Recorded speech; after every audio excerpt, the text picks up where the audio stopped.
Nigeria విధానాలు తెచ్చుకుంటే ఆరిపోతాం. విదేశీ విధానాల్లో ఎక్కడ మంచి విధానం అంటే మనం చేసే పని ఇంకో 10 మంది చేస్తున్నారు. 10 మందిలో ఎవరు మంచి పని చేస్తున్నారు చూసి నేర్చుకుందాం. ఓకే సార్, మళ్ళీ రాజకీయాల కోసం సార్ ఇప్పుడు పార్టీ పెట్టాలని ఫిక్స్ అయ్యారు. ఎప్పుడు అనౌన్స్ చేయబోతున్నారు? ఎలా ఉండబోతుంది విధానం? ఇంకా పేపర్ వర్క్ నడుస్తుందండి, మా చేతుల్లో లేదు. ఓకే సార్, దానికి టైం పడుతుంది.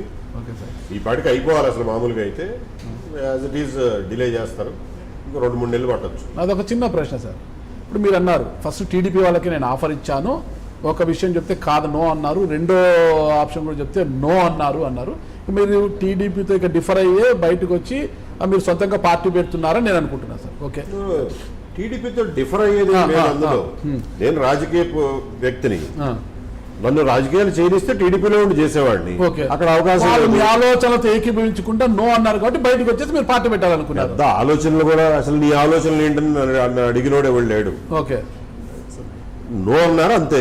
మీరు స్వతంత్ర భావజాలం సార్. ఓకే, స్వతంత్ర భావజాలం మీ ఆలోచనలతో ఆయనతో జత కట్టారు సార్ ఇద్దరు. ఓకే, అదే విధంగా వైసీపీతో డిఫర్ అయ్యి విజయసాయి రెడ్డి గారు బయటకు వచ్చారు. ఆయన కూడా పార్టీ పెడతానంటున్నారు. ఇక నేను కూడా పార్టీ పెడతా, ఛానల్ పెడతానంటున్నారు ఆయన కూడా. మరి ఆయన వైసీపీతో డిఫర్ అయ్యి ఈరోజు పార్టీ పెడతా అంటున్నారు. మీరు ఆయనది స్వతంత్ర భావజాలమే, మీది స్వతంత్ర భావజాలము. టీడీపీ మీ అంశాలు ఒప్పుకోలేదు, మీరు బయటకు వచ్చి పార్టీ అంటున్నారు. ఇంతమంది పార్టీలు పెట్టినప్పుడు మీరు విజయసాయి రెడ్డి గారు కలిసి ఒక పార్టీ పెట్టే అవకాశం ఉందా సార్? ఆయన కూడా వాళ్ళు పిలిస్తే తేలిపోయేది. ఆలోచించలేదు సార్. ఖచ్చితంగా సాయి రెడ్డి గారిని కూడా అడుగుతాము. ఆయన టైం ఇస్తే మళ్ళీ మీ ముగ్గురిని కూర్చోబెట్టి లేదు సార్, ఇట్స్ సీరియస్ డిబేట్. మీరు నవ్వినంత ఈజీ కదా sir. People want to know that one. You people want to debate Vijay Reddy garu and Rao garu Vijay Reddy garu మీరు కలిసి పార్టీ పెట్టే అంత టైం మీకు ఇవ్వరు శివ గారు. ఆయన ఆల్రెడీ డెసిషన్ తీసుకున్నట్టున్నాడు. కాదు నేను త్వరలో రాజకీయ నిర్ణయం తీసుకోబోతున్నాను అన్నాడు.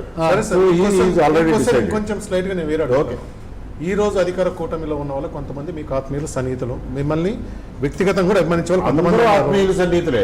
నేను అందరూ తీసుకున్నాను, ఒక 3-4 పేర్లు తీసుకుంటున్నాను. ఈ 3-4 కూడా తమిళనాడు తర్వాత మనం కూడా ఇక్కడ ఆల్టర్నేట్ తీసుకురావాలని కొన్ని పెద్ద తలకాయలతోటి సేమ్ అమెరికాలో ఉన్న బిలియనీలతో మాట్లాడుతున్నారు, ఇక్కడ కొందరితో మాట్లాడుతున్నారు. వాళ్ళే మీ దగ్గరికి వచ్చి మీరు తొందరపడకండి, మనం ఇంకొక మీరేం పవర్ మాంగర్స్ గారు మీరు సేమ్ కావాలనుకోవట్లేదు, మీ విధానాల కోసం అంటున్నారు. మనకు ఒక ఫేస్ ఉండాలి, క్రౌడ్ పుల్లర్ ఉండాలి. కాబట్టి మనం కన్విన్స్ చేద్దామని అంటే మీరు కన్విన్స్ అవుతారా? No, we will not be convinced. You will not be convinced. Sir, we have an ideology. Manifesto చదివి ఏకీభవిస్తున్నా అంటే వాళ్ళు ఎవరినైనా భుజాల మీద ఎక్కించి మోస్తాం, ఎవరైనా. But will you allow someone else as your face of your party? Anybody. As long as they agree to the policy. Sir మీ వయసు 63-64 ఉంటాయి సార్. 62 ఎక్కడ కొనమండి.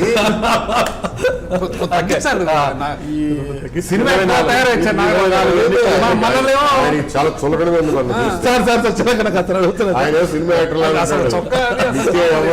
మీకు బీపీ షుగర్ ఏమి లేవు కదా సార్? ఏమీ లేవు. ఆరోగ్యంగా ఉన్నారు సార్, మీరు ఆరోగ్యంగా ఉన్నారు సార్ ప్రస్తుతానికి. సార్ 62 ఏళ్ల వయసులో ఆరోగ్యాన్ని కాపాడుకుంటూ హ్యాపీగా ఉండాల్సిన వయసులో పార్టీ పెడతామంటున్నారు. ఈ వయసులో పార్టీ పెట్టి పార్టీని బలోపేతం చేసుకుంటూ ముందుకు పోతారా? మీ ఆరోగ్యాన్ని కాపాడుకుంటూ ఫ్యామిలీతో హ్యాపీగా ఉండడానికి ముందుకు పోతారంటే ఏం చెప్తారు సార్ మీరు? ఎలా సాధ్యం సార్ ఇది? అసలు 62 ఏళ్లకి ఆరోగ్యాన్ని చాలా జాగ్రత్తగా కాపాడుకుని ఏం చేయాలి లైఫ్లో? ఫ్యామిలీతో హ్యాపీగా ఉండాలి అంటారు సార్. కాకి డ్రెస్ వేసుకున్నంత కాలము టెన్షనే ఎప్పుడు కూడా. ఏమి టెన్షన్ ఏమి లేదు. ఎందుకు ఉంటుంది సార్ టెన్షన్? ఉండదు, వర్క్ ఉంటుందండి. మీకు ఏమైనా టెన్షన్ ఉంటుందా? మీకు వర్క్ ఉంటుంది. మా వర్క్ ఉంటుంది. కానీ ఇట్లా కట్టగా సార్, పార్టీలు మారిన ప్రభుత్వాలు మారిన ప్రతిసారి కూడా అధికారులకు ఒక టెన్షనే. గత ప్రభుత్వ హయాంలో నాకు వ్యతిరేకంగా చేశాడు, ఈ ప్రభుత్వం నేను వచ్చిన అధికారంలోకి వస్తే అతన్ని పనిష్ చేయాలా, అతని పోస్టింగ్ ఇవ్వకూడదు, ఇలాంటివి ఉంటాయి, ఖచ్చితంగా ఉంటాయి. ఇవన్నీ కూడా హ్యాండిల్ చేసుకుంటూ వచ్చింటారనమాట. అంటే శేష జీవితాన్ని హ్యాపీగా గడపాలను. కానీ ఈ వయసులో 62 ఏళ్ల వయసులో మీరు పార్టీ పెట్టి ఏమి సాధిద్దామని ఈ రోజు ముందుకు వస్తున్నారంటే ఏం చెప్తారు సార్? ప్రజలకు ఏం చెప్తారని? నేను 62 ఏళ్ల వయసులో పెళ్లి చేసుకుంటానంటే ఎవరైనా అబ్జెక్ట్ చేయొచ్చు కానీ ఓకే సార్, ప్రజాసేవ చేస్తానంటే మీ అబ్జెక్షన్ ఎందుకండి మీకు? పెళ్లి చేసుకుంటే హ్యాపీగా ఉంటుంది సార్. ఇంటికి పోతే కాస్త ఇంటికి పోతే భార్య ఇంట్లో ఉంటుంది, హ్యాపీగా భార్యతో కాలక్షేపం చేసుకోవచ్చు, మూవీస్ తినచ్చు, సాయంత్రం పకోడీలు చేసుకొని తినచ్చు సార్. రాజకీయం అంటే ఈజీ కాదు కదా, ప్రజల్లోకి వెళ్ళాలి, కష్టపడాలి, తిరగాలి. నారాజ్ అన్న మిమ్మల్ని స్ట్రెస్ చేసి అడుగుతాం సార్. ఒక్క నిమిషం నారాజు గారు, మిమ్మల్ని చిన్న ప్రశ్న అడుగుతాను సార్ మీ దగ్గర ఒక చిట్కా ఉంది, ఆ చిట్కా తోటి కోటి జీవితాలు బాగుపడతాయి. ఓకే, ఆ చిట్కా చెప్పండి సార్. చెప్తున్నా, ఉందనుకుందాం, అనుకుందాం. హైపోథెటికల్. మీరు ఇంటికి వెళ్ళి హ్యాపీగా పడుకుంటారా? సినిమాకి వెళ్ళి భార్యతో సినిమాకి వెళ్ళి పిల్లలకి ఉంటారా? ఇది చేద్దాం అనుకుంటారా? అంటే అట్లా కుటుంబాన్ని వదిలేమని నేను అనట్లేదు. Family first. నేను 10 ఏళ్ళు ఫ్యామిలీ కొరకే అసలు ఏ రాజకీయాలు చేయకుండా మా పిల్లలు స్కూల్ అయిపోయేదాకా వాళ్ళు చదువులు చూసుకున్నాను. బట్ దాని తర్వాత సంగతి మీరు అన్నారు కాబట్టి ఆ చిట్కా మీ దగ్గర ఉన్నప్పుడు మీరు ఎట్లా ప్రశాంతంగా ఎట్లా నిద్రపోతారు? ఇఫ్ యూ క్యాన్ చేంజ్ ఒక కోటి జీవితాల్లో వెలుగులు నింపే శక్తి మీ దగ్గర ఉంటే వదిలేసి సినిమాకి వెళ్తారా?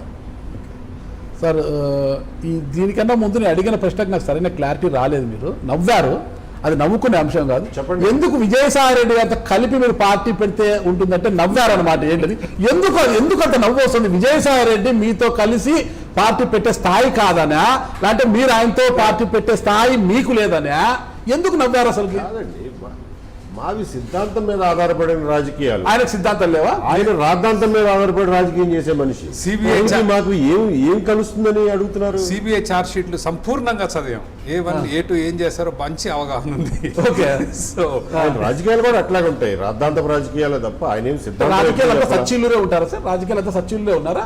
ఇప్పుడున్న రాజకీయ వ్యవస్థలో ఏ పార్టీని తీసుకున్నా అట్లా ఉన్న మన కూటమిలో కావచ్చు, వైసీపీలో అంత సచ్చిలురే, చాలా తెల్ల దుస్తులు వేసుకొని ఒక మలినం లేని నాయకులే ఉన్నారా? వాళ్ళ గురించి మేమైతే మళ్ళీ లేని రాజకీయాలే చేయబోతున్నామండి. ఇంకొకరి గురించి మేము ఎందుకు కామెంట్ చేయడం?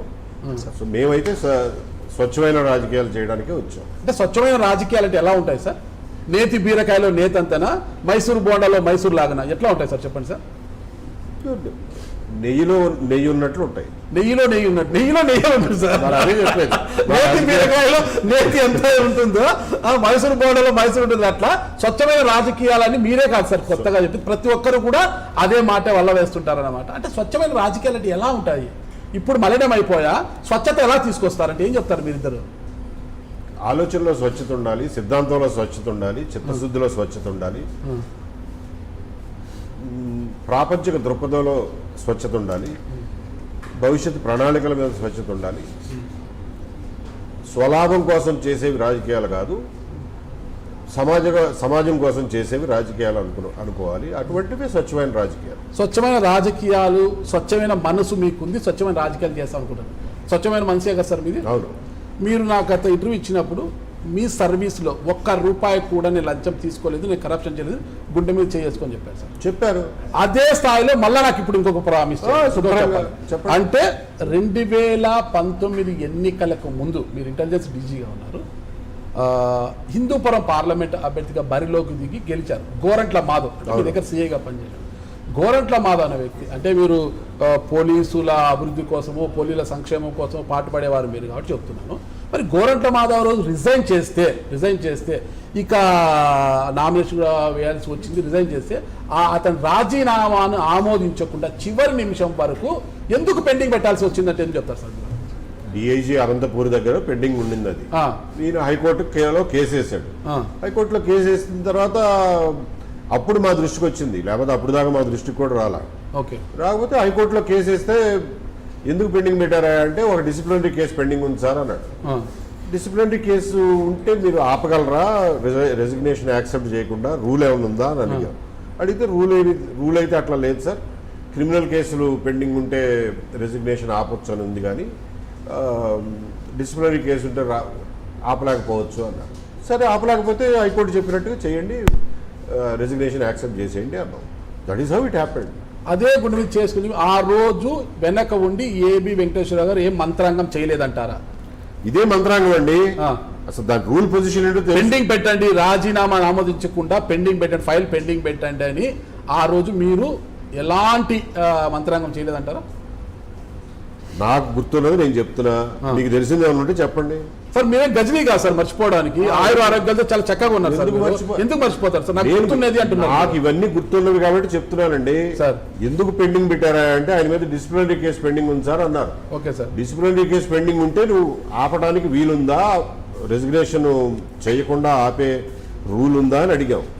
అడిగితే ముందు వెనక వెతుక్కున్నారు కొద్ది రోజులు. వెతుక్కుని ఒక పక్కనేమో హైకోర్టు షంటుతోంది, ఎందుకంటే ఎలక్షన్స్ ఆయనకి నామినేషన్ వేయడానికి టైం దగ్గర అవును సార్. పడుతుంది. ఒక పక్కన ఇది షంటుతోంది. చివరికి వాళ్ళు రూల్ లేదు అని తేల్చారు. అప్పుడు అయినప్పుడు ఇచ్చేసేయండి అన్నాను. మరో పరీక్ష